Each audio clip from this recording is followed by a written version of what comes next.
The most beautiful thing for me in Phuket is the sunset. I just need someone to sit opposite with me. Hai kalian, generasi yang haus literasi. Sebelum gue mulai videonya, ada yang bisa tebak gak ini siapa? Ya mungkin dikit dari kalian yang tahu ya, soalnya ini artis Thailand. Ya dia ini namanya Trichada Petcharat, atau biasa dikenal sama namanya Poit Trichada. Ini kalau gue ada salah pelafalan mohon dimaafkan ya. Maklum gue nggak bisa bahasa Thailand ya. Jadi dia ini seorang artis selebriti Thailand yang udah terkenal banget sejak tahun 2004. Waktu dia menangin Miss International Queen Award. Dia juga bahkan sampai masuk film kayak The Cave yang di tahun 2019 lalu. Dia itu perannya yang jadi reporter TV ya saat itu. Sama film Cina yang berjudul The Blade of Wind. Bahkan sampai baru-baru ini, orang Korea itu sampai memberi dia julukan itu sebagai Kim Tae-hee versi Thailand. Gokil. Ya pastinya kita semua tahu siapa Kim Tae-hee ya. Tapi tentu ada yang membedakan antara Kim Tae-hee original sama versi Thailand ya. 제가 예상하는 전원인가요? 아니 아닐 거라고. 이분 사실 트랜스젠더예요. 진짜요? Yaitu spare partnya. Dia ini ternyata artis transgender ya. Dan karena saking luar biasanya, dia itu sampai jadi sosok transformasi budaya transgender di Thailand. Yang ngebuat Thailand itu terkenal sama nongpoi-nongpoinya. Atau lebih bahasa gampangnya yang lebih kalian ngerti, sama ladyboy-ladyboynya. So, seperti apa sosok Poit Trichada ini? Dan kenapa budaya culture transgender di Thailand itu benar-benar kuat banget sampai kayak sekarang ini?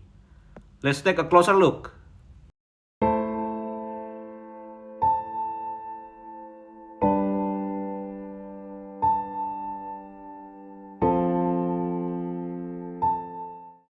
Kalau mengenai Thailand, kota ini udah nggak asing buat kita dengar sebagai kota yang fluid banget ya gender identity-nya. Ini bahkan di beritanya ada 18 jenis kelamin yang diakui di Thailand. Itu bagaimana dah cara identifikasinya? Dan buat yang pada bingung bagaimana nanti milih toiletnya, di negara Thailand ini udah siap sama yang namanya toilet netral. Dimana di toilet inilah orang-orang yang transgender atau salah seorang yang berjenis kelamin 18 jenis ini ya bisa menggunakan toilet ini tanpa dihakimi. Cuma yang gue bingung kan ini kan toilet mungkin cuma ada di beberapa tempat doang ya. Jadi pembagian WC melihat kelaminnya itu sebelum dia jadi transformer atau sesudah dia jadi transformer. Mungkin buat kalian yang tahu boleh komentar di bawah ya. Dan di sini muncullah sosok seorang Poit Trichada yang menjadi sorotan publik apalagi pas dia menang Miss International Queen Award di tahun 2004. Dan award ini adalah salah satu beauty event yang paling bergengsi di kalangan para komunitas transgender di Thailand. At least dia kagak ngeganggu beauty contest yang digunakan sama para wanita asli ya. Kayak yang di Olimpiade kemarin maksud gue. Seenggaknya ini bisa dibilang acara kalangan sendiri. Nah, tapi yang buat si Poit Trichada ini rame itu sebenarnya karena apa? Salah satunya itu karena dia itu married sama seorang crazy rich di Thailand.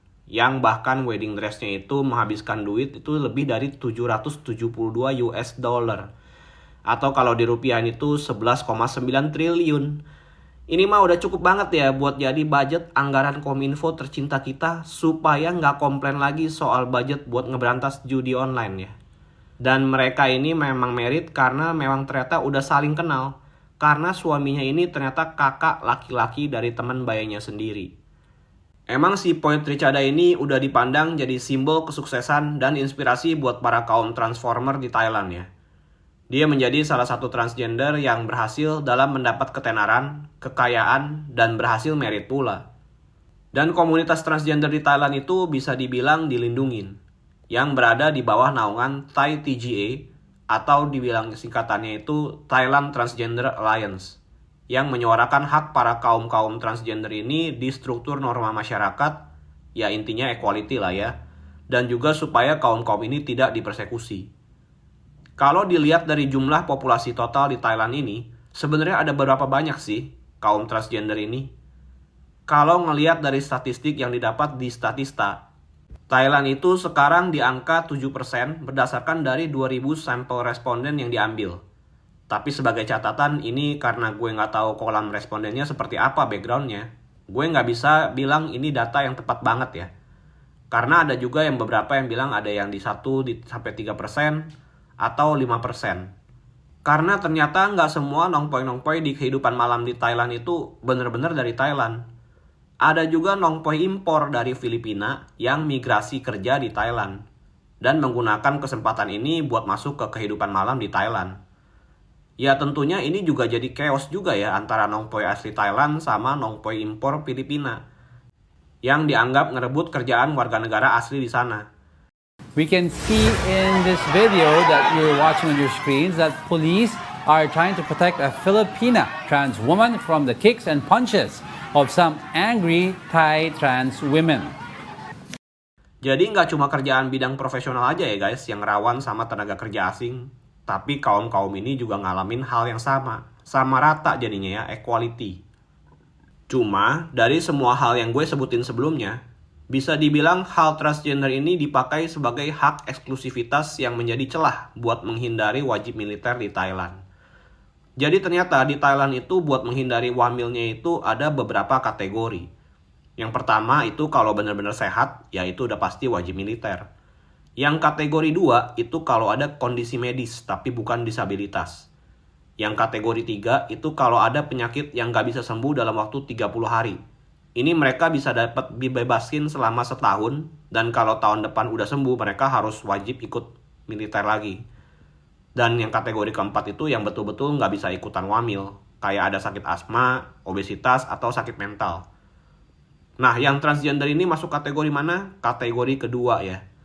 Jadi kalau mereka udah nunjukin bukti medis mereka, kalau mereka itu udah benar-benar transform, udah menjadi transformer, lahir baru, mereka baru dapat kesempatan untuk masuk ke kategori 2 ini dan bisa dibebasin. Tapi itu pun juga belum selesai ya. Karena setelah itu pun mereka juga harus ngambil lotre dulu. Kalau berhasil ngambil warna hitam, mereka bebas wamil. Tapi kalau merah ya mereka mau nggak mau ikut. Jadinya tetap aja emang ada chance nggak 100% berhasil, tapi jadi ada kesempatan aja. Kayak 2 orang transgender ini. Jadi dengan pemikiran seperti ini, banyak nyokap-nyokap Thailand itu pada dandanin anak-anaknya buat jadi transgender, supaya bisa menghindari ikutan wamil ini. Bahkan karena ini hukum ternyata udah ada di Thailand udah lama, ini bikin jadi ada mitos yang bilang alasan kenapa banyak transformer di Thailand itu ya karena banyak ortu-ortu yang dandanin anaknya jadi transgender supaya menghindari wamil dari tahun-tahun sejarah. Dan itu semua akhirnya menjadi budaya sampai sekarang ini. Ya walaupun ini semua mitos ya, nggak ada buktinya. Tapi pasti di antara kalian bakal ada yang berpikir, wow, gokil sekali ibu-ibu ini sampai merelakan anak-anaknya jadi transgender untuk menghindari wamil. Ya karena bisa dibilang fasilitas-fasilitasnya itu juga mendukung. Secara Thailand itu adalah negara turis utama yang memberikan industri servis. Jadi penting banget servis yang mereka lakukan ya. Kayak perhotelan dan klub-klub malam itu semua kan industri servis. Dan di industri servis itu mereka itu butuh banget yang namanya perempuan. Yang kalau nggak bisa dilahirkan ya berubah aja. Karena itu para wanita nilainya jadi lebih tinggi dibandingkan para pria. Apalagi dengan adanya kontes-kontes kecantikan kayak Miss International Queen tadi, itu sebenarnya memang digelar khusus untuk para transgender. Jadi layaknya itu kayak anak kecil yang ditanya, kalau mau gede jadi apa? Anak-anak ini ngejawab, mau jadi cewek dan jadi sukses. Nah, tapi kalian silahkan memberikan pendapat kalian sendiri soal hal ini ya. Apakah termasuk menjadi salah satu hal yang absurd atau bisa diterima? Soalnya kalau ngelihat dari kehidupannya si Poi Trichada ini, dia itu salah satu sosok yang benar-benar udah sukses dan bisa dibilang jadi pionir lah untuk yang lain ikut-ikutan. Banyak yang bahkan melakukan suntik hormon itu dari kecil supaya transisinya lebih halus. Jadi waktu gedenya itu kelihatan lebih cakep dan natural kayak yang Anda lihat sekarang ini lah ya. Padahal kan operasi dan perawatan gender ini nggak murah juga. Dan bisa dibilang orang-orang yang belum punya biaya ini terpaksa harus mulainya waktu udah agak berumur. Dan jadinya itu yang membuat transisinya itu nggak sehalus orang-orang yang udah transisi waktu kecil. Makanya agenda-agenda woke itu kan selalu yang di brainwash itu anak-anak kecilnya ya. Karena psikologis anak kecil itu kan lebih rapuh dan mudah disusupi ya. Sebuah sudut pandang yang absurd ya kalau gue pikir-pikir. Apalagi ditambah dengan ajaran agama Buddha yang lebih berfokus sama reinkarnasi. Dibanding sama agama lain yang emang melarang keras kaum LGBT ini, agama Buddha itu menganggap kalau bisa aja di kehidupan sebelumnya orang ini tuh sebenarnya cewek dan bukan cowok.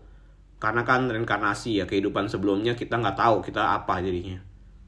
Bahkan bisa aja di kehidupan sebelumnya orang ini emang udah gay juga. Jadi di kehidupan ini dia mau jadi gay lagi ya suka-suka dia. Jadi dengan logika seperti ini, Thailand itu jadi benar-benar open banget sama hal-hal ini. Tapi gue jadi mau nanya ke kalian yang beragama Buddha, apakah hal ini merupakan sesuatu yang normal? Dan apa benar hal ini diperbolehkan? Dan apa pandangan kalian pribadi soal ini? Boleh bantu berkomentar di kolom ya. Menarik juga sih ini. So ya, jadi itu semua perspektif yang bisa gue berikan tentang bagaimana seorang Poit Trichada ini bisa jadi inspirasi buat para kaum transgender untuk berkarya dan berkarir di Thailand. Buat gue pribadi, gue enggak against sama kaum-kaum LGBT ini selama mereka tidak memaksakan ideologi dan tidak mengganggu kehidupan pribadi gue ya. Cuma memang yang bisa gue bilang di sini, budaya dari sebuah negara itu benar-benar ngebentuk bagaimana struktur masyarakatnya berpikir dan juga apa norma-norma yang diterapkan sama negara itu. Buat Thailand hal-hal kayak gitu tuh kayak normal-normal aja ya. Makanya kalau gue dengar banyak cerita dari orang yang kesana, nggak sedikit juga yang ketipu kalau mereka itu dirayu sama wanita yang sebenarnya adalah pria. Cuma yang menjadi pertanyaan gue juga, kenapa juga harus transisi demi sesuatu yang membutuhkan proses kehilangan jati diri? Karena nggak sedikit juga kok orang-orang yang udah jadi transgender ini pengen balik lagi normal ke jati dirinya yang dulu.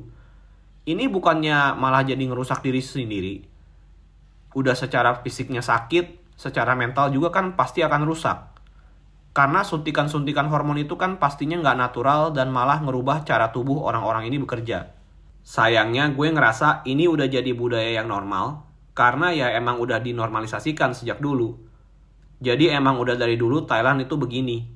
Jadinya para ortu-ortu dari generasi yang baru pun juga akan menerapkan nilai norma keluarga dan masyarakat yang sama ke generasi-generasi barunya. Yaitu yang ngebuat sebuah budaya di negara itu ya jadinya snowballing dan gak berhenti-berhenti. Jadi gimana menurut kalian tentang masalah transgender ini? Apakah ini juga akan dinormalisasikan di Indonesia? Silakan juga yang punya pendapat soal isu ini boleh berpendapat di kolom komentar ya. Gue juga mau tahu perspektif kalian. Jangan lupa juga like dan share ke teman-teman kalian, karena gue yakin jarang ada yang bahas soal ini. Akhir kata, be critical and stay critical.